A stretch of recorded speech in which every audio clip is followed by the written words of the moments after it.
Hello, my name is Demetrius Ball, and welcome to this presentation on human performance technology and educational technology. I'm so appreciative of you taking the time to join me today. Before we get started, I would like to begin the presentation by analyzing this image. Take a second. What do you see? What questions do you ask yourself? What do you wonder? What would you like to know more about? In my own personal analysis of this image, I see a family, an African American family, and for our purposes today, we're going to call them a system.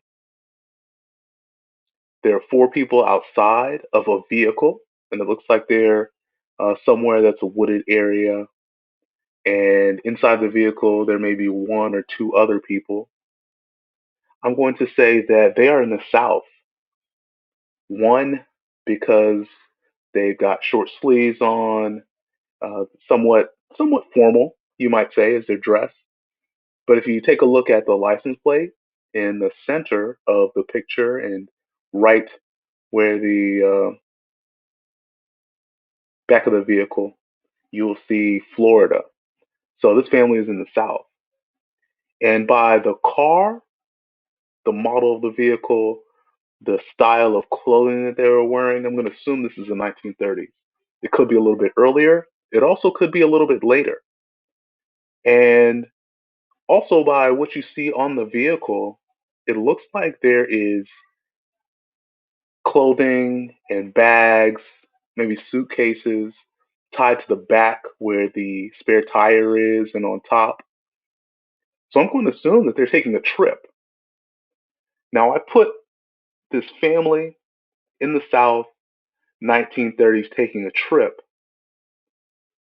also understanding that this is a big time for what is called in American history the Great Migration. The Great Migration was a migration of thousands of African Americans from the southern states up to the northern states and major city urban areas for a new life.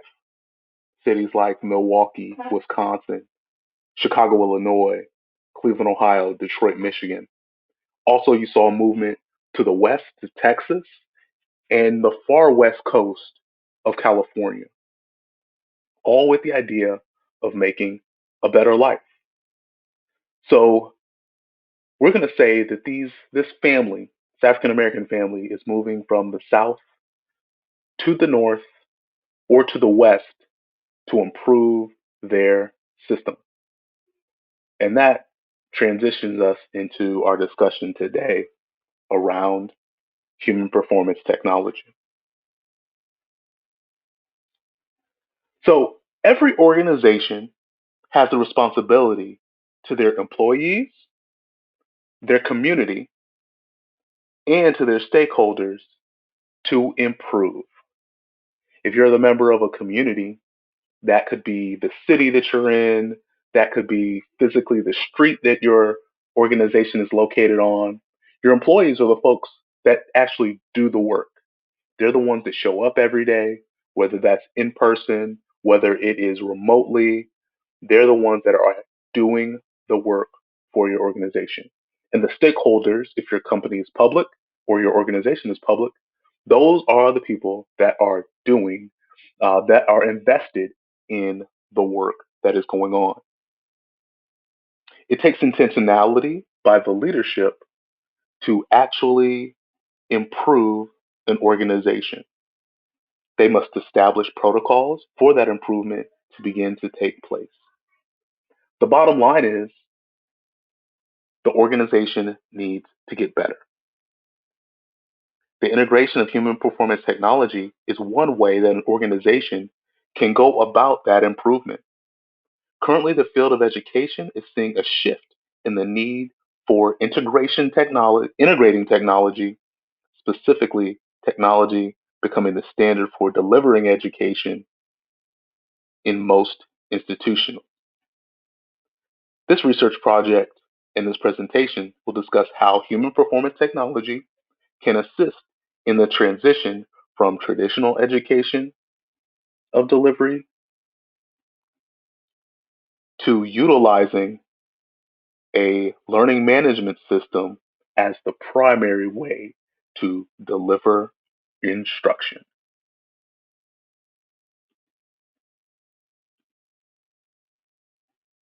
Before we can understand the application of human performance technology on learning environments that pertain to the use of educational technology, learners must understand what human performance technology actually is. Improving performance is the end goal of human performance technology. Typically, when defining the term or any term, there may be a few variations with some nuance because within a particular field, experts can usually agree. Human performance technology is unlike any other concept because its beginnings span so many different fields. Human performance technology, or HPT, has its roots in behaviorism, cognitive psychology, economics, neuroscience, general systems theory, information technology, organizational development, and bodies of knowledge. It's possible to break down each of the words in HPT to get the full meaning of what it's all about. But also, again, the bottom line is performance improvement is your end goal. So let's take a look at each of those components. Human means that there is a human factor in any process with the goal of maximizing the efficiency of humans to accomplish their mission, according to Pershing. Performance is the ability to measure those accomplishments. Technology is the tools to accomplish those missions.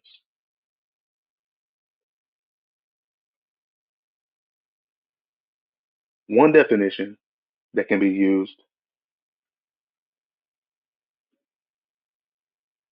as we define human performance technology, the use of tools to accomplish the mission is part of it, but the whole technology part is the fact that this is a system that we are using to accomplish our mission. So, there are many definitions that help us determine what human performance technology is, but Kang and Modelo do a really good job of breaking down what it takes for a human performance technology definition. There are three, actually four key components that make up human performance technology, no matter what industry you are in. The first is that human performance technology is systemic. And what systemic means is you're seeing a problem in its entirety, not just one small component, but you're looking at the actual entire problem that's right in front of you. The second component is that it's systematic, and any system means that there's a process. There's a beginning, there's a middle, and there's an end. And there are a variety of ways that you can go about addressing each of those components throughout the system, what we would call interventions. Outcomes focused is a third component that you find in most definitions of human performance technology. You're focused on the results. What is our end point? How are we getting there? And then finally, it's a study. What does that mean? That means that the organization has to put the necessary time in to understand the process and how that process can improve the productivity of all of those that are involved.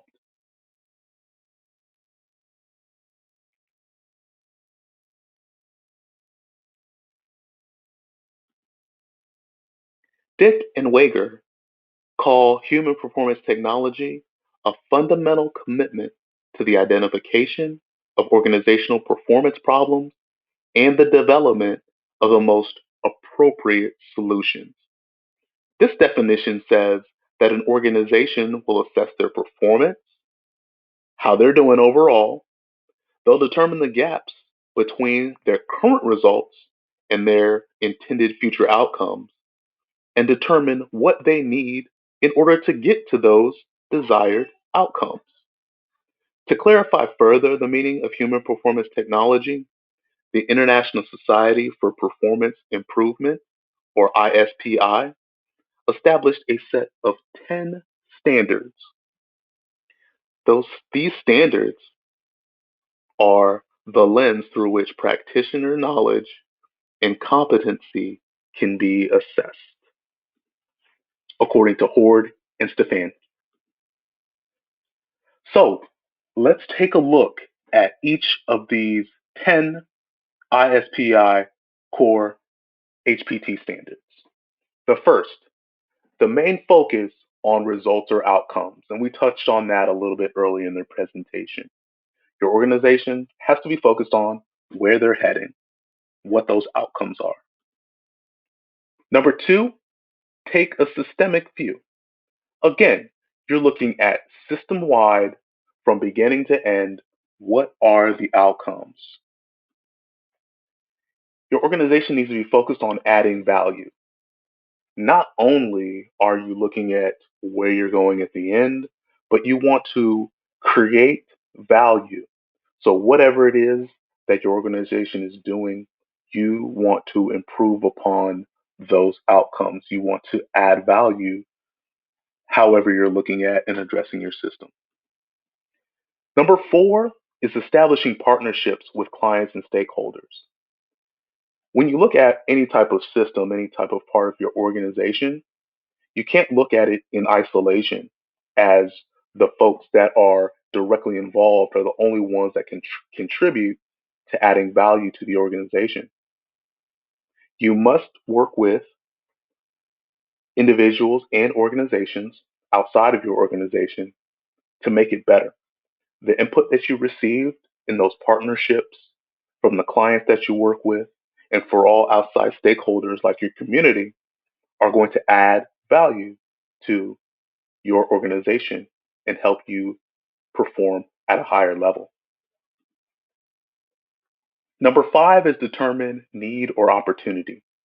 And this really goes back to how you initiate your assessment when it comes to human performance technology. What do you need? How are you falling short? What opportunities are there specifically to grow your organization? Number six is to determine cause. What are you all about? What is your final outcome? Number seven, design solutions, including implementation and evaluation. So this goes along when you think about solutions, you're thinking about interventions. What can be put in place to help our organization overall?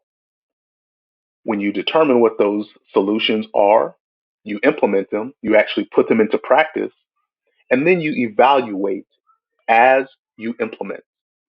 You take a step back and determine, is this working for us? Is it not working? Is it adding value? Is it improving our outcomes? Number eight, ensure solutions conformity and feasibility. Basically, are these solutions that we're actually implementing, are they adding perspective to our organization? They conforming to our values? Is it feasible? Are we really able to put these things in place? Do we have the resources? Do we have the training that's necessary in order to make that happen? Number nine is implement solutions. Okay. So really seven and eight are all about the solutions and your research and how they're going to help. Nine is implementing them, actually putting them in place. And then finally, evaluating your results and the impact. So you're going to take the time to take a look at, is this working? What do I need to change? And you need to get feedback from your stakeholders that you had uh, identified in our previous components. Okay, one of the things to think about in the human performance technology, that human component. We're taking a look at the Swiss cheese hazard model. This model describes the gaps in equipment, supervision, procedures, and culture, and how those small gaps can lead to sometimes catastrophic events. So, what the organization is responsible for doing is each one of these color coded squares represents a barrier to any errors that could take place in your organization's completion of their mission. And you see the holes. There are gaps no matter what barrier you put in place to prevent an error, there is some way that that error can still occur. This shows that when those things occur, it is our responsibility as those leaders to step up and attempt to fill those gaps. The role of HPT in that process is to invest the time and other resources into the people that make sure that they close these smaller gaps before their performance leads to a major negative outcome.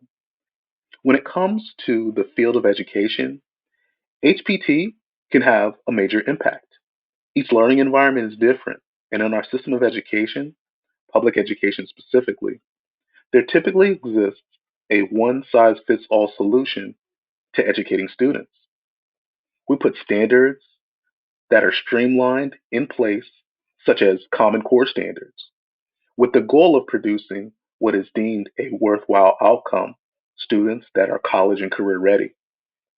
Non differentiated curriculum fail to account for the human component of education, the fact that each student has their own pace and modality for successful progress.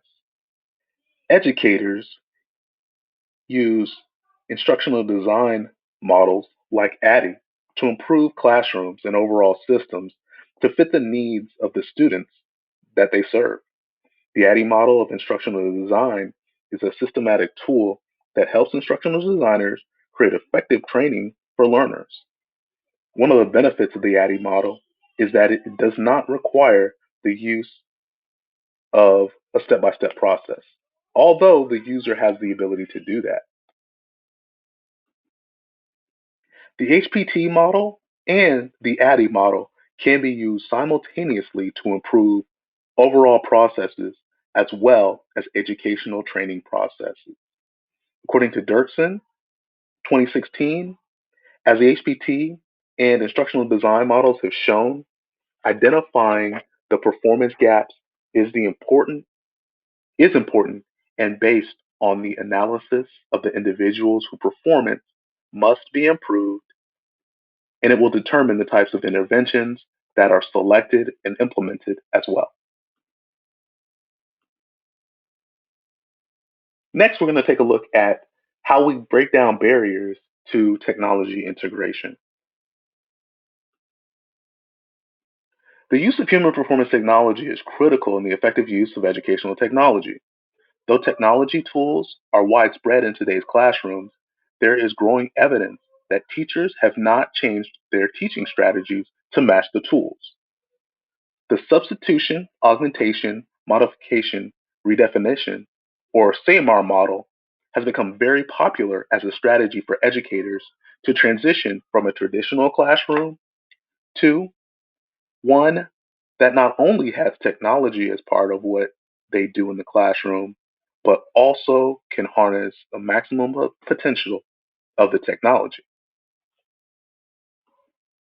According to Bremen and Gakuma, in this image, we see what SAMR stands for and how it can be utilized, from substitution, which is basically replacing whatever the tool is that you're using, and it just acts as a direct substitute for whatever functional change you want to make, all the way down to diving deep as redefinition, where you're allowing technology to create new tasks from previously you couldn't even conceive.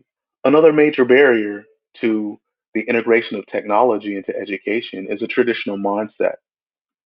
Typically, teachers consider teaching as using lecture notes, note taking strategy, and the teacher as the holder of knowledge. But this is a teacher centered model of education and is not what our students currently need. They need more of a learner centered model. And because we are used to a traditional mindset by teachers, there are further barriers that exist that prevent them from moving forward in integrating technology into the classroom. According to Al Basadi and Al Shihi, they found that computer anxiety, management support, and training are key factors in educators' comfort level when it comes to technology. If you have a novice teacher to, to educational technology, you're going to face those barriers. The fact that they're not digital natives, the fact that they need leadership, and the fact that they need training are all key components to breaking down these barriers. According to Prestera and Moeller, school leaders should focus their teachers on the outcomes of distance education programs and utilize tools like the Rumler Breaks organizational alignment model.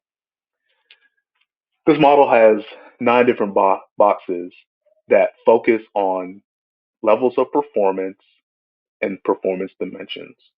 Those levels of performance are the specific performer, the process that they're undertaking, and the organization that they're a part of. Under each of those components or levels of performance, you're looking at goals, design, and management. This tool is one strategy for breaking down those barriers to technology integration. As we continue to look at how to break down these barriers to technology integration, any training that's implemented should focus on skills that will be utilized in the work environment. In this case, we are going to look specifically at teachers utilizing a learning management system. Now, this strongly connects to a constructivist approach to education, where you're actually utilizing the work conditions for learning so that the learner understands as much as possible how their learning translates into real world implications. Under a constructivist approach, you can see things like role play, where you might have teachers and students playing different roles. Now, in our case, we're going to look at situations where you have students that are unfamiliar with how learning goes in an online situation, parents that are frustrated with having to supervise their students during learners being unable to focus on each of the people in their classroom. The bottom line in role playing situations like this is that it prepares your teachers or learners to react when different situations arise. Further, being able to handle those uncomfortable roles in a safe environment will go a long way to prepare them for actual situations that occur. Another way to break down barriers to technology integration is through mentorship. If you have a teacher that is highly skilled and has been doing distance learning, technology integration for quite a while, they can provide the advice necessary, the direction necessary, and they can inspire those teachers that need the supports in order to finally integrate technology into their classroom. Tams points out that training is not always the default to fix a problem. Sometimes it is the individual teacher, the individual work environment, or the actual work that they have to produce that can be a cause and barrier to them integrating new technology. If you're just focused on the training, you may miss that an individual is going through difficult times at home, or they're just having difficulty with any types of transition. If you don't look at that first, or if you look at the school situation, the work environment, and maybe teachers don't have the tools that are necessary to effectively educate. If we don't take those two situations into account, training is going to be completely ineffective because it's not meeting the needs of your learners. An important component in any practice is continuous evaluation of the process. We looked at human performance technology and ADDIE models. Evaluation is often listed as the last step, but the HPT model shows that it continuously integrates evaluation. Evaluation should take place during every single step of the process. When looking at the model, during the intervention selection process, leaders should be evaluating if they've correctly determined the intervention that are necessary for that environment, for that individual.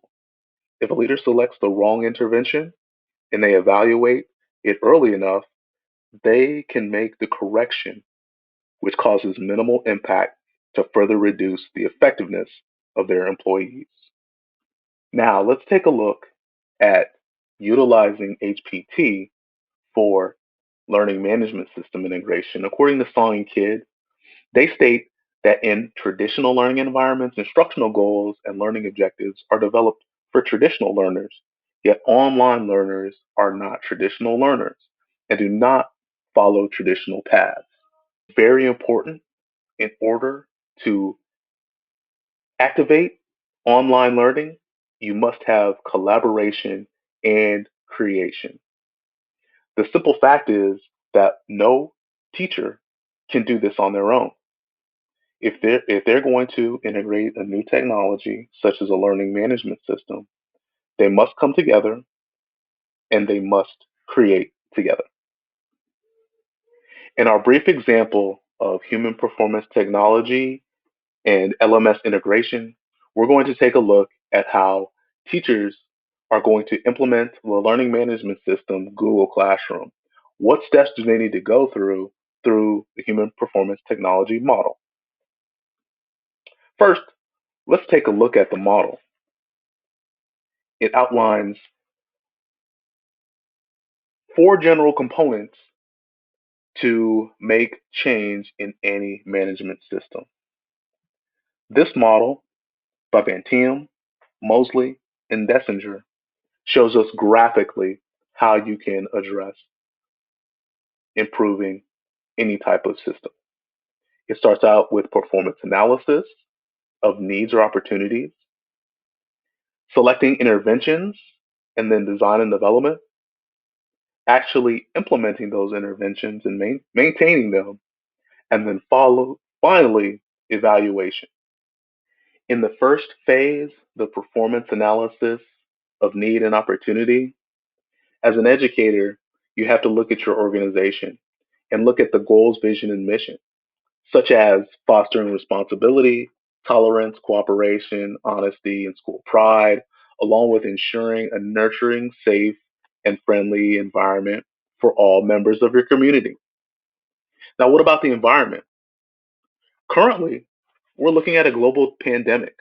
If I'm trying to integrate a new learning management system, I have to take all these environmental considerations into play.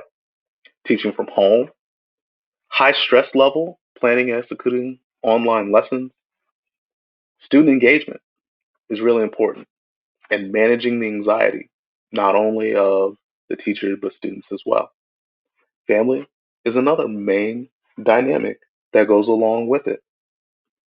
Now, your desired outcome or performance is staff providing outstanding lessons that are engaging and appropriately rigorous using synchronous and asynchronous learning tools. Now, where you actually might be is that your staff might be providing good lessons, yet not fully comfortable with the learning environment and not taking into account the impact of the current conditions on learning. Once you've done your needs analysis, you go into your intervention, selection, and design and development process. One thing that you can look at as an intervention is communicating clear expectations, making sure that each of your staff members knows exactly what's necessary when they're actually implementing and utilizing this new learning management system. An emphasis of care. When you think about all the environmental conditions that we touched upon earlier, it takes a serious level of care in order to make sure that you are effectively educating students and supporting staff as well. Providing time for collaboration and preparation as well. It is not an easy task to plan a traditional lesson, but then you take the next level of adding the technological component of a learning management system. Staff members need time to do such a task. Leaders also must provide updated hardware, software, and other financial resources as an intervention step because staff isn't going to have everything that they need right away to provide an excellent level of education and to meet those expected outcomes. Once you have decided on your interventions, you move on to the next step, which is implementing your interventions. Again, this takes a look at the different techniques that you can use. Training is one component, communication is very important, but also bringing in and utilizing those resources that are going to help you. And then the final stage of the HPT model is evaluation. You can look at the several different levels of evaluation, but this should be continuous throughout your process. When you're doing your initial analysis and you implemented your interventions, you want to go back and make sure that you're implementing some type of evaluation formative so that you can see, okay, was this intervention correct? Did this help us? Did it not help us? You're going to get the reactions of those that are in your organization that are actually doing the implementation so that you can determine what's working and what's not. And at the very end, you're going to do a summative evaluation of all the interventions that you've put in place to determine whether or not your overall process has been worthwhile.